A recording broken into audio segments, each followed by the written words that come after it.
যে BNP chairperson এবং সাবেক প্রধানমন্ত্রী বেগম খালেদা জিয়া এভারকেয়ার হাসপাতালে চিকিৎসাধীন রয়েছেন এবং এখানে কিন্তু দেশি বিদেশি চিকিৎসকদের সমন্বয়ে গঠিত যে মেডিকেল বোর্ড, সেই মেডিকেল বোর্ডের তত্ত্বাবধানে তিনি আসলে চিকিৎসা নিচ্ছেন এবং আমরা আসলে যতদূর জানতে পেরেছি দলীয় সূত্রে বা হাসপাতাল কর্তৃপক্ষের মাধ্যমে বেগম জিয়ার শারীরিক অবস্থা কিন্তু এখনও আগের মতোই অপরিবর্তিত রয়েছে, স্থিতিশীল রয়েছে বলে আসলে আমরা জানতে পেরেছি।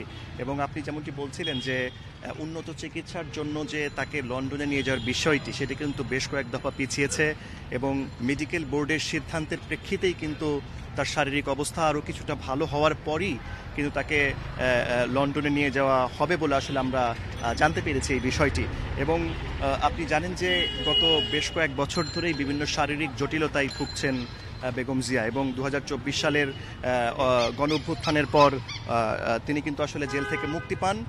এরপর এই বছরের জানুয়ারিতে উন্নত চিকিৎসার জন্য তিনি লন্ডন যান। সেখান থেকে ফিরে কিছুটা ভালো ছিলেন, বাড়িতে থেকেই চিকিৎসা নিচ্ছিলেন এবং সবশেষ গত 23 নভেম্বর তার শারীরিক অবস্থা খারাপ হয়, কিন্তু তাকে এভারকেয়ার হাসপাতালে ভর্তি করা হয় এবং এই দফায় হাসপাতালে আসার পর কিন্তু তাকে সিসিইউ পর্যন্ত আসলে যেতে হয়েছে এবং তার যে শারীরিক অবস্থা সেটি কিন্তু অনেকটা ক্রিটিক্যাল পর্যায়ে চলে গিয়েছিল বলে আমরা আসলে জানতে পেরেছি। এবং এভারকেয়ার হাসপাতালের সামনে আমরা অবস্থান করছি।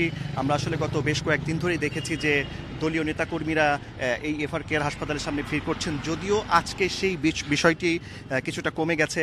সাধারণ মানুষ যারা আছেন তারাও অল্প সংখ্যক এসেছেন, দলীয় নেতাকর্মী যারা আছেন তারা এসেছেন, এখানে ভিড় করছেন, বেগম জিয়ার স্বাস্থ্যের খোঁজখবর নিচ্ছেন।